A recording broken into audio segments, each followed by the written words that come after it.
Tengan ustedes muy buenos días. Ya es 27 de noviembre del 2020. Nada más me detengo un segundo. Intentar hacer la calibración, que en este caso me parece que no va a ser tan necesaria, porque ahorita estoy utilizando la cámara, la GoPro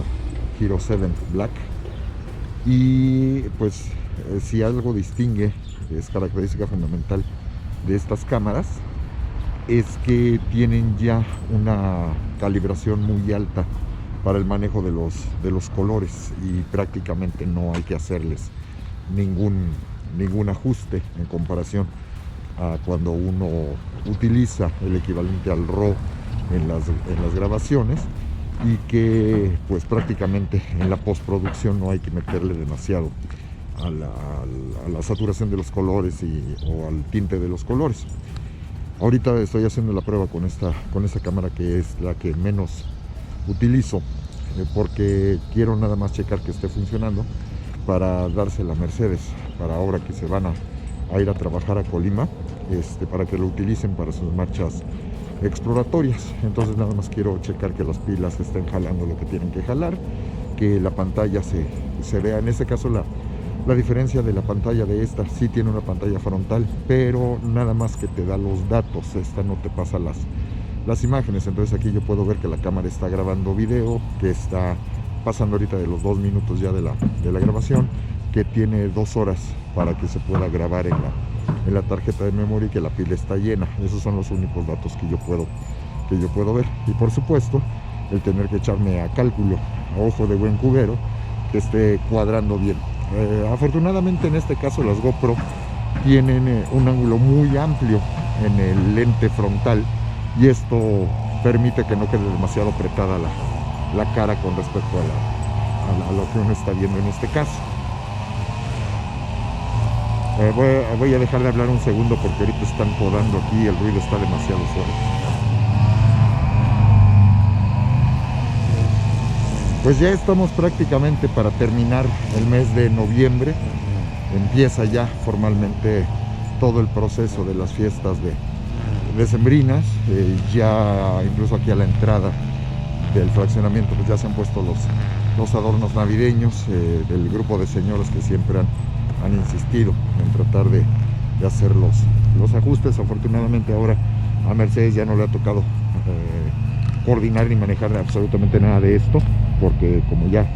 se ha hecho el traspaso de mesa directiva, pues ahora ella no tiene que revisar, ya no tiene que dar autorizaciones, y tampoco se tiene que estar peleando por los presupuestos ni este tipo de cosas, porque a final de cuentas estas señoras siempre quieren que el fraccionamiento pague todo, quieren que quede así padrísimo y muy bonito, pero no quieren poner un solo centavo, ¿no? Y esto pues sale de las cuotas de los demás. Entonces sí, ahorita se ve que ya les pegó la crisis, porque no pusieron todos los adornos como el año pasado, están bastante más sencillos y austeros, y pues desgraciadamente esta situación es algo que ya se está haciendo muy notoria en lo que estamos viviendo ahora por la crisis generada, sobre todo por tanto tiempo de que no se ha podido activar la economía, dada la crisis de la pandemia, y las cosas pues no pintan para nada bien, ¿no? Ayer desgraciadamente tuve una plática con un alumno de la carrera de comunicación que pidió hablar conmigo al final, y pues una de las cosas que justamente me estaba platicando era esta dura circunstancia que a él psicológicamente sí le ha pegado muy fuerte. El chavo sí está deprimido, y pues él ya no está tan seguro de seguir estudiando la carrera. El chavo sí ha demostrado tener, aunque empezó un poquito flojito, pero sí ha demostrado tener conocimientos, sobre todo en la cuestión cinematográfica. Sí tiene el gusto, sí tiene la intención, pero al parecer el encierro le está afectando bastante, ¿no? Entonces, en esencia, me preguntaba, y así literalmente me dijo, que si le podía dar un consejo con respecto a si sería prudente seguir, sobre todo con esto de la crisis, y en un momento determinado mejor meterse a trabajar. Entonces, una de las cosas que nosotros nos preparan en las capacitaciones es a que nosotros no demos consejos. Acá lo que hice fue plantearle que las cosas yo las veía muy diferente cuando era chavito, cuando tenía su edad, que sí tuve una circunstancia en la que yo escogí primero una carrera y decidí cambiarme, dándome cuenta que no era lo que yo quería, es lo más parecido que yo habría vivido para que él tuviera un punto de comparación. Nada más que le decía, el problema es que yo lo hice en una circunstancia completamente distinta, hace más de 35 años, tuve el apoyo total y absoluto de mis papás, y ya les platiqué el proceso, pero sí decirle que fue una decisión un poquito complicada, y que ahora pues el principal agravante que se tiene pues es la situación del COVID, ¿no? Sobre todo, y sí se lo comencé a plantear también, el hecho de que los chavitos que ahorita quieren empezar a trabajar, si entran a alguna empresa, como está la situación, son los primeros a los que cortan, a los que tienen menos experiencia, o les pagan una microporquería y no se pueden poner flamencos en ese sentido, y a las primeras de cambio ya le pasó a un querido alumno nuestro, que después estuvo trabajando un tiempo con Mercedes, que se le presentó una oportunidad, le dijo Mercedes que ya no seguía trabajando con ella, no hubo ningún problema, y pues hace poquito tiempo nos acabamos de enterar de que al parecer pues está perdiendo la chamba que dio como la gran oportunidad, ¿no? Y como pidiendo el chance de poder regresar de este lado, pero pues la situación también nos ha pegado a nosotros, y ahorita pues no podemos tener gente asistente, cosa que ha implicado que a nosotros también se nos multiplique fuertemente la carga de trabajo, pero pues la sacamos nosotros porque no hay recurso, y ahorita pues la situación sí es un poquito difícil. Trabajar con los estados, que es lo que hace Mercedes, trabajando con los municipios o con los estados mismos, ahorita está implicando un problema bastante fuerte, porque están agarrándose a no querer soltar absolutamente nada ni de anticipos, ni de pagos completos, te ponen peros para todo. El chiste es que no quieren soltar el recurso que se tiene que ejercer. Entonces la situación sí es un poquito complicada para todos, y más ahora que pues la gente no acaba de entender. También la gente está desesperada, pero no se tiene conciencia de la gravedad de lo que implica alrededor, y hay gente a la que le importa un cacahuate. Se puede reactivar, pero con todas las precauciones del universo. Y a mucha gente se le está valiendo un sebranísimo cacahuate, ¿no? Entonces esto es lo grave que estamos viendo que ahorita está pasando en este entorno que desgraciadamente nos está tocando vivir. Entonces, cuando hacemos referencia a este tipo de situaciones de crisis políticas o de crisis económicas como se está viviendo ahorita, cuando revisamos lo que ha ocurrido en los contextos previos, pues nos encontramos que ha habido situaciones también graves, situaciones difíciles, en donde pues no se tenía la medicina que se tiene ahora, no se tenía el flujo de información en la cantidad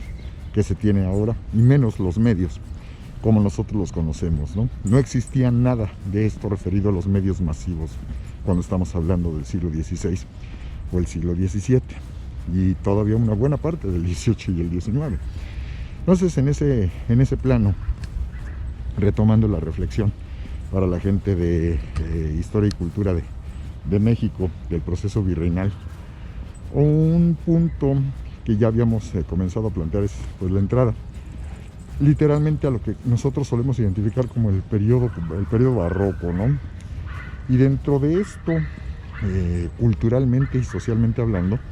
es cuando se comienza a conformar el perfil, para la buena y para la mala, de lo que va a ser la cultura y el entorno social de lo que nosotros actualmente identificamos como México. Y dentro de esta construcción hay 5 características fundamentales que nos permiten entenderlo en el ámbito bastante general, y que sería la conformación de la cultura barroca, tomando como punto de partida 5 características fundamentales. Y dentro de estas características encontraríamos que es una cultura dirigida, todo viene de arriba, nada surge de consultas populares ni de votaciones, no, todo es por parte del grupo que se encuentra en el poder, nobleza, origen, recurso económico, pero no en el sentido capitalista, que reitero todavía no existe, y sobre todo relaciones políticas. En este plano, ahora sí que se sigue la línea básica del dominio de la corte, que de repente vemos nosotros reflejados, sobre todo en el siglo XVII, con la famosísima figura estereotípica de Luis XIV, ¿no? El rey sol, el Estado soy yo, todo gira en torno a una sola persona. Eso nunca ha sido cierto, ¿eh? Eso es una gran mentira que nosotros hemos ido construyendo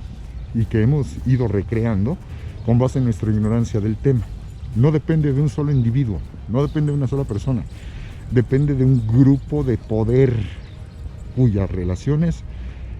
de base social, de base económica, de base política, construyen un entorno del cual para mantener la continuidad, se escoge a uno de ellos, el que tenga la base, la estructura política para mantener la aglutinación que les permita reproducir el modelo y el sistema la mayor cantidad del tiempo posible. Y si de repente uno de estos personajes o la línea dinástica a la que pertenece ya no cumple con lo que el entorno del círculo del poder requiere, esa dinastía se muere, es desplazada por otra, viene un enfrentamiento que termina sustituyendo el modelo y el sistema, etc. Por eso, la sociedad de la cultura barroca, en su surgimiento, lo encontramos como parte de esta cultura dirigida. Todo es controlado desde arriba, son los grupos de las clases líderes, de los grupos dirigentes, de los estamentos dominantes, los que van a determinar cuál es el funcionamiento de las normas y las reglas, la construcción y aplicación de la justicia y la construcción de las leyes en ese mismo sentido. Cultura dirigida, cultura masiva. Evidentemente, esta estructura de dirección va de un grupo pequeño, es forma piramidal, de un grupo pequeño hacia el resto de la población, a la que se le van a tratar de hacer llegar estos mensajes de forma extendida, como nosotros decimos, de forma masiva, aunque no existen los medios masivos, sobre todo como nosotros los entendemos. Existen otras formas de transmitir el mensaje que es absolutamente unilateral y que dependen mucho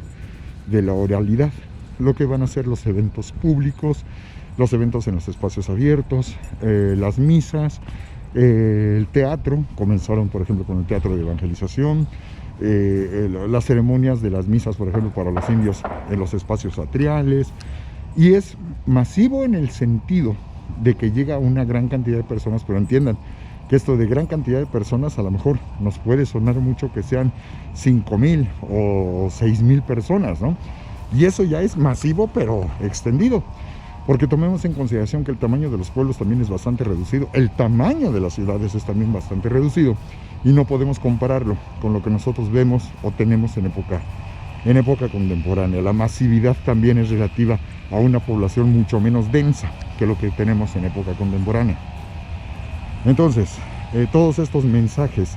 se van a transmitir a través justamente de los sermones, se van a transmitir a través de las misas abiertas y después también, claro, en las misas cerradas o en los decretos que se emiten, los edictos que se pegan en las paredes de los palacios desde los cuales se gobiernan, los palacios del ayuntamiento o los cabildos. Pero recordando que la mayor parte de la gente no va a poder leer estos mensajes por el simple y sencillo hecho de que no saben hacerlo. Las pocas personas que saben, ellas serán los que les transmitan el mensaje, y vamos a decir que a lo mejor 1 de cada 10 tienen la posibilidad de hacerlo, y ya Radio Bemba, como dicen en Cuba, será la que se encargará de que el resto del mensaje se transmita con toda la tergiversación que esto va a implicar. Entonces tenemos una cultura dirigida, una cultura masiva, cuyos centros de difusión y, claro, centros del poder van a ser las ciudades, lo que nos permite entenderlo también como una cultura urbana, Y es desde estos centros, desde estas urbes, no desde los pueblos, no desde las rancherías, no desde las haciendas, es desde las ciudades, desde donde va a comenzar a dirigirse esta serie de mensajes al resto de la población. Y estas urbes van a ser estos focos a los cuales eventualmente tendrán que acudir el resto de la población cuando se requiere hacer un trámite, cuando se requiere obtener información, cuando se requiere obtener justicia, porque tú no vas a tener un juez en cada pueblo, porque tú no vas a tener un representante directo político, no existe un presidente municipal, no existe una procuraduría local de justicia, no existe una delegación como nosotros lo entenderíamos ahorita. Si requieres esto, tienes que ir a la ciudad, a las ciudades más cercanas, y cuando el trámite es aún más importante y mayor, de plano vas a tener que viajar hasta, ni más ni menos que hasta la Ciudad de México, ¿no? Para que nos demos una idea de cómo funciona esto. Entonces tenemos cultura urbana, cultura masiva, cultura dirigida, y también otra de las características fundamentales, que va a ser es una cultura de contradicciones. Y en esta cultura de contradicciones nos vamos a encontrar que hay mucha hipocresía, que una cosa es la que se dice y otra cosa es la que se hace. Esto surge sobre todo con base en la distancia que vamos a tener de parte de la metrópoli hacia sus respectivos territorios virreinales, en donde, ok, sí, se giró una orden, la firmó el mismísimo rey, sí, es aprobada directamente por la corte, pero de entrada todo el tiempo que se van a tardar en llegar las noticias acá, de entrada, y si llega muy rápido, van a ser aproximadamente unos 40, 50 días. Es básicamente un mes y medio el que se tarda en llegar la información rápida, sin ningún tipo de detención o de retraso. Mes y medio es el que se va a tardar en que llegue nada más al puerto de Veracruz. De Veracruz, que empieza a dispersarse y que llega a la Ciudad de México, a lo mejor se va a llevar otro tercio de días como tal, ¿no? De ahí a que se reciba la orden, de ahí a que venga la junta del cabildo, de ahí a que venga la reunión general del ayuntamiento, y de ahí a que se tome una decisión después de haber discutido la orden que llegó desde allá, pues a lo mejor ya nos chutamos 2 meses. Pero a esto también agréguenle la pequeña peculiaridad de que a lo mejor la orden tiene una muy buena idea, tiene una muy buena intención, que funciona muy bien en Barcelona o que funciona muy bien en Madrid, pero los usos y las costumbres locales no permiten, por distintas razones, las distancias, la orografía, el clima o las formas en las que se suele interpretar aquí acorde a los usos y las costumbres locales. De repente resulta que esas normas o esas leyes o esas ordenanzas que se han girado, pues resulta que no se pueden aplicar literalmente, que se tiene literalmente que hacer una interpretación de lo que la ley dice para poderlo aplicar aquí, porque si no, aquí no tiene ni lógica ni sentido. De allí que mucha de esta documentación, cuando le llega a la gente del cabildo, cuando llega a los representantes virreinales, nos terminamos encontrando que el presidente del ayuntamiento, que es el virrey, una vez que se ha dado a conocer la nota, ahora sí que acusamos de recibido, pero es esta costumbre que suele esgrimirse de tomar el documento oficial, que el virrey o el que esté fungiendo como el que preside en ese momento el ayuntamiento, si el virrey no estuviera presente, tomar el documento oficial, colocárselo en la cabeza y decir la famosa frase de acátase, pero no se cumpla, archívese. ¿Esto qué significa? A mí me costó trabajo entender a qué se refería en un principio, como que acátase pero no se cumpla. Lo que pasa es que lo que se está tratando de decir es que recibimos la orden, entendemos lo que representa, le damos su espacio y la respetamos porque es una orden girada desde Europa, pero el hecho de decir no se cumpla es la forma en la que se expresa que recibimos la orden, nada más que aquí se entiende de otra manera, y aquí si se aplica, la vamos a aplicar como nosotros lo entendemos. ¿Por qué? Porque el rey está muy lejos, porque la capital está muy lejos, porque el funcionamiento de aquí implica otros usos y costumbres, y ahí estamos viendo el surgimiento y el nacimiento de la interpretación en la aplicación de la ley. Y si hay algo que se supone que no debería de pasar, es que la ley se interprete, la ley se cumple y se acabó. Y esto nos permitirá entender cómo en la base cultural de la sociedad, que además está tan entremezclada, como ya lo hemos referido, pues imagínense la interpretación desde la parte religiosa, la interpretación desde la parte cultural, la interpretación desde la parte social, y resulta que al rato cada quien interpreta las leyes como se les pega su regalada gana. Y después no nos extraña que si hay una como mantra que tenemos en la época contemporánea, es que las leyes se hicieron para romperse, ¿no? Que suele además verse como muy de la, entre comillas, cultura mexicana. De esta manera entonces tenemos estos planteamientos de una cultura que se supone que sigue unos lineamientos y en realidad se está yendo para los otros, ¿no? A nivel, por ejemplo, social y cultural, tenemos un ejemplo cuando llegó el que muchos consideran el primer arzobispo barroco de esta sociedad, que va a ser Fray Francisco García Guerra, principios del siglo XVII. Ya sabemos que se hace todo un ceremonial, se desborda la casa por recibir a la nueva autoridad máxima, que es literalmente la voz de Dios entre los hombres locales, ¿no? Porque él es el representante a su vez del Papa, que es el representante de Dios en la tierra. Se hace toda la ceremonia, se colocan los arcos triunfales, es el desfile que se hace desde Veracruz literalmente hasta la Ciudad de México. Yo se podrán imaginar la Ciudad de México desbordada en ese mismo sentido. Pero trató el arzobispo García Guerra, trató de transmitir a su vez un mensaje, ¿no? Hay que tratar de volver a la pobreza evangélica original. Nada más que sin perder su dignidad de representante de Dios en la tierra, ¿no? Y lo que va a hacer Fray Francisco García Guerra es que detrás de toda la procesión que le abre paso, él va a venir ataviado con todos los elementos eclesiásticos que su dignidad requiere: su mitra, su capa pluvial, sus guantes, su anillo episcopal,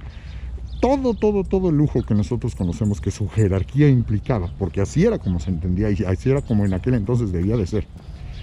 Nada más que montado en un burro,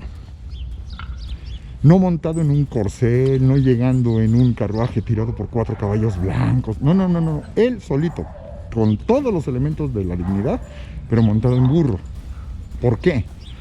Porque el mensaje es tratar de transmitir la idea de que él viene a servir, de que él es un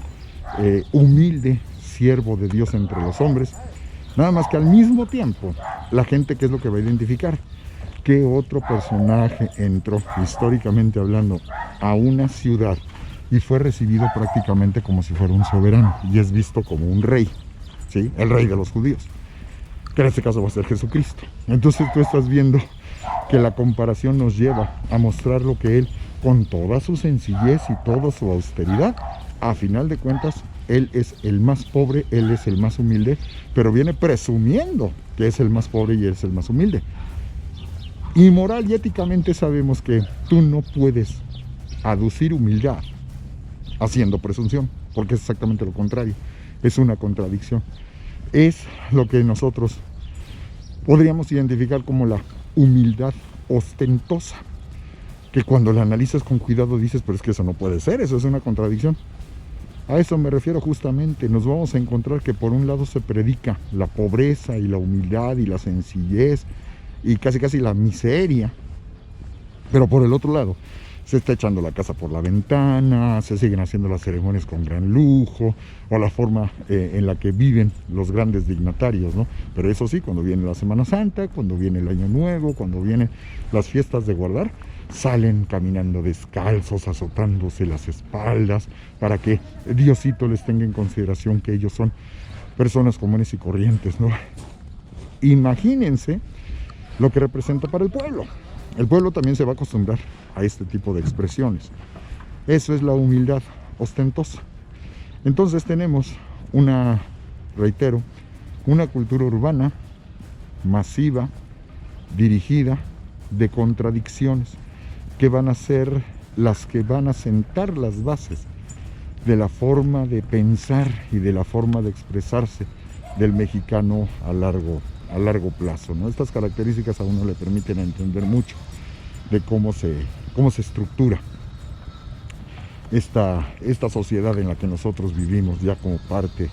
de este cocido al que ya entramos a su segundo siglo de desarrollo, ¿no? Y que va exprimiendo los jugos, las características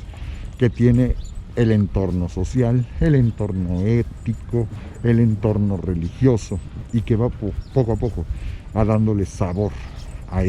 siempre utilizo esta analogía, lo del melting pot, que es como lo dice don Fernando Benítez, a esta olla donde estamos preparando con una cantidad de ingredientes que a veces son contradictorios. Tenemos un ingrediente dulce con un ingrediente salado, tenemos un ingrediente neutro contra un ingrediente muy picante. Pues todo eso es lo que se está conformando en esta cultura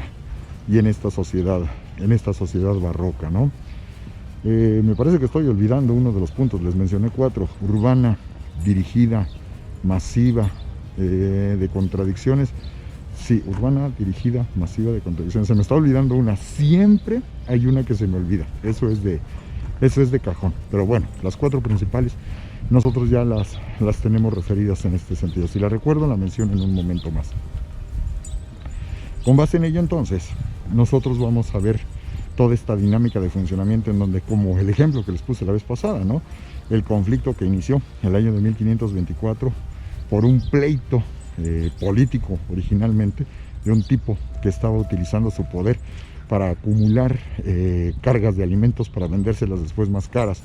a los indígenas, que además estaba utilizando 2 cargos políticos mayores, cosa que no se podía hacer, se supone que estaba prohibida, y que cuando es perseguido, aduce que lo están persiguiendo políticamente,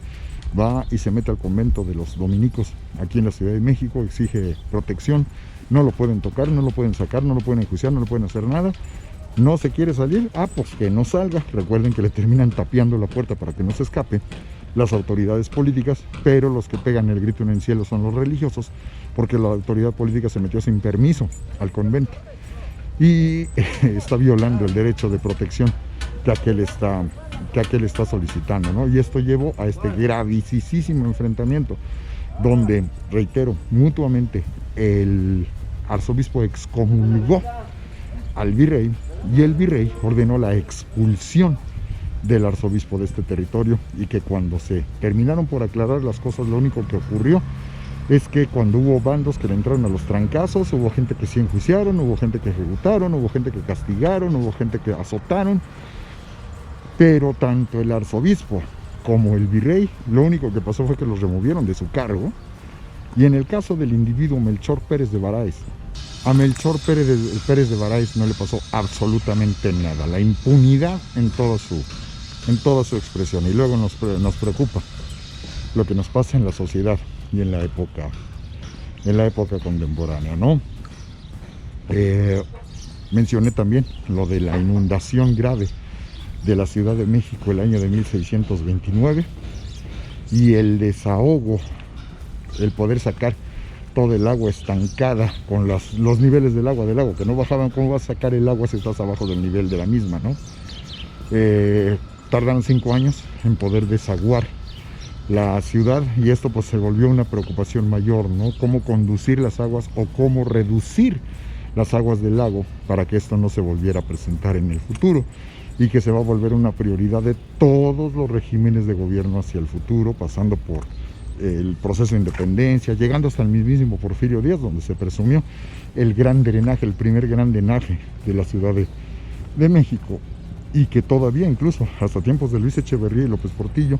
se llegó a presumir como un gran evento y un logro mayor, ¿no? Algo que venía desde el siglo XVII y que pues conllevó también muy despacio y muy lentamente al proceso de desecamiento del lago de Texcoco, y no solo del lago de Texcoco, ¿no? Sino los otros 4 vasos que lo rodean: Xaltocan, Zumpango, Chalco y Xochimilco, y que nos lleva ahora a la circunstancia exactamente contraria, en donde prácticamente ya no tenemos ningún tipo de lagos, ni de vasos, ni de lagunas naturales, ¿no? Otro evento mayor ocurre por una circunstancia en la que hubo un problema con las cosechas en algunos lugares. Qué raro, ¿verdad? Exceso de lluvias, en otros lugares qué raro, ¿verdad? Exceso de las mismas, y esto terminó llevándonos a la grave situación para el año de 1692.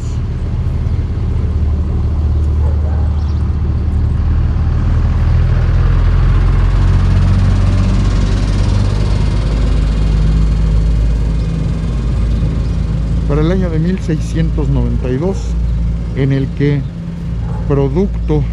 además de que muchos de los granos por los excesos de aguas se echaron a perder, les cayó una plaga. Algunos le identifican como el dichoso chahuistle, que se termina carcomiendo el grano y lo hace inconsumible. Y esto, ya sabemos la cadena, ¿no? Hay menos cantidad de maíz, hay menos cantidad de trigo,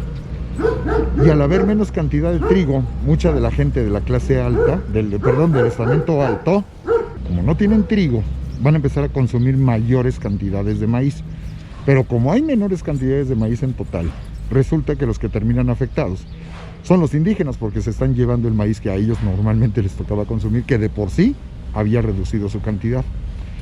Cuando vino la repartición del día del jueves de Corpus, recuerden, el primer jueves del mes de junio, que es el día en donde se repartían a los habitantes de la ciudad y de las ciudades aledañas, a los pueblos aledaños, cuando se les repartían los granos. Recuerden que eso era parte de un manejo administrativo que hacían, su responsabilidad era por parte de los arzobispos. Resulta que no llegan a la ciudad y se encuentran con el chisme de que no va a haber trigo, o que les van a dar cantidades mucho menores. Y ya saben cómo funcionan los chismes. La gente se empieza a molestar, la gente se empieza a inquietar, y todo culmina con una serie de malos entendidos, de malos manejos políticos, de chismes que fueron tomados como algo muy serio, y el resultado terminó siendo que hubo un gran motín en la Ciudad de México, el más grande que ha habido en la historia, que culminó ni más ni menos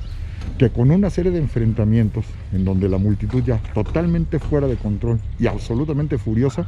y esa es una grave advertencia para nuestro contexto,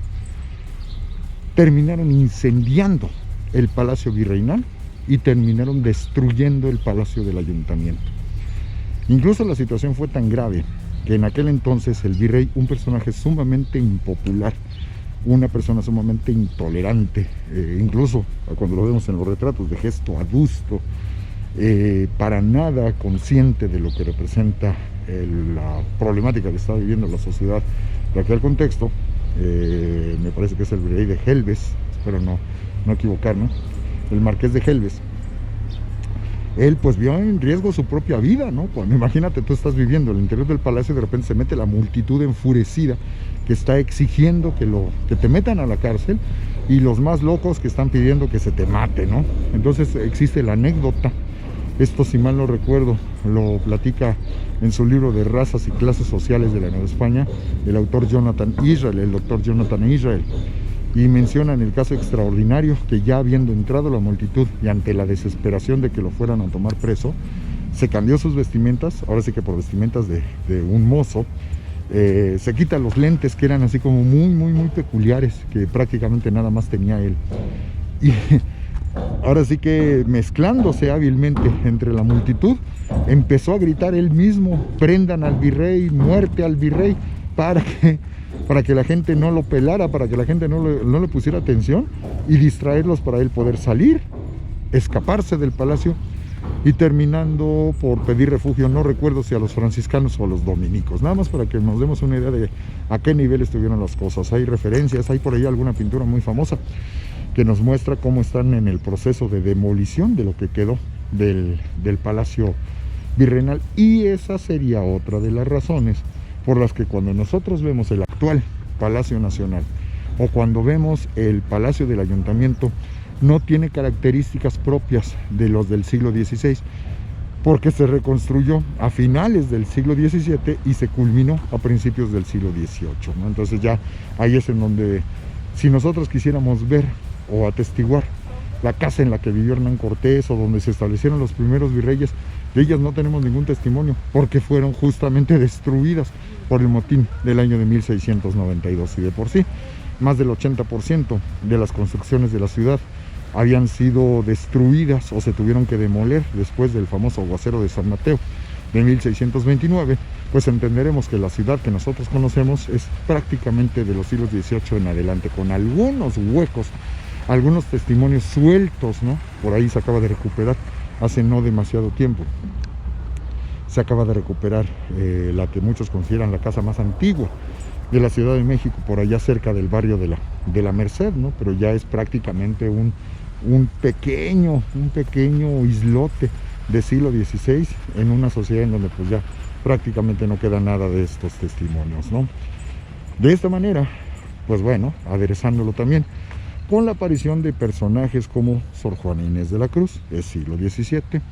personajes como Don Carlos de Sigüenza y Góngora, siglo XVII, o de repente situaciones un tanto curiosas como la aparición de ciertos personajes que van a terminar formando un conflicto político y religioso bastante fuerte y bastante grave dentro de estos territorios, como va a ser el que en su momento llegó como visitador don Juan de Palafox y Mendoza, y que desde su tribuna de visitador, y teniendo además una serie de comisiones que le van a permitir que él vaya obteniendo cada vez más poder, él no solo llega como visitador, sino va a ser nombrado obispo de Puebla. Posteriormente va a recibir el poder suficiente para destituir al virrey y quedar como virrey interino, es decir, visitador, obispo de Puebla, virrey, e incluso posteriormente llegando a ser arzobispo. Entonces dándonos cuenta del poder que llegó a acumular en su momento Juan de Palafox, cuya tribuna principal no estaba en la Ciudad de México y que traía un pleito pero cerradísimo además con la gente de la Compañía de Jesús. Esto llevó a que hubiera un pique claramente marcado entre los habitantes de la Ciudad de México y los habitantes de la ciudad de Puebla. Los que hayan visitado Puebla recordarán que una de las joyas arquitectónicas que se tiene es la famosa Biblioteca Palafoxiana. Y allí es evidente cómo él trató de jalar el poder hacia su territorio en una ciudad que a su vez también envidiaba mucho el poder y el prestigio que llegaba a tener la Ciudad de México. Comprensible porque ellos eran la ciudad de paso, la previa para llegar a la ciudad o la primera después de salir de la misma. Y que este enfrentamiento llevó a que incluso cuando se hizo ya evidente, hubo un pleito tan grave que obligó incluso a que él tuviera que desaparecer durante cierto tiempo. Cuando se hace ya la fiesta de despedida en Puebla, pues nada más culminó con la inauguración de la Catedral de Puebla, ¿no? Que además presumía de tener un tamaño mayor que la propia catedral, que no estaba terminado en la Ciudad de México, ¿no? Y ahora sí que para tratar de volver el recuerdo de Fray Juan de Palafox y Mendoza, en la Ciudad de México se llevó a cabo el auto de fe más grande de toda la historia, ¿no? Con un ceremonial fuera de los lujos habituales, mucho más allá de lo que normalmente se manejaba, pero el chiste es dejar el testimonio de que la Ciudad de México es más importante que la Ciudad de Puebla, y el poder y el prestigio de la Ciudad de México es más importante que el poder y el prestigio que en un momento determinado llegó a tener Fray Juan de Palafox, ¿no? Entonces, estas situaciones nos permiten ver cómo esta sociedad que les decía que es una cultura masiva, urbana, de contradicciones y dirigida, pues claramente en la forma en la que actúan sus gobernantes, en la forma en la que se desempeña la población común y corriente, pues nos muestra esta mezcla tan peculiar de lo que va a ser esta cultura y esta sociedad novohispana. Entonces yo creo que dejamos aquí la reflexión de hoy, para que nos pongamos a pensar qué tanto de esas situaciones culturalmente han terminado por influir y construir, para buena y mala situación, el mundo en el que nosotros vivimos en la época contemporánea.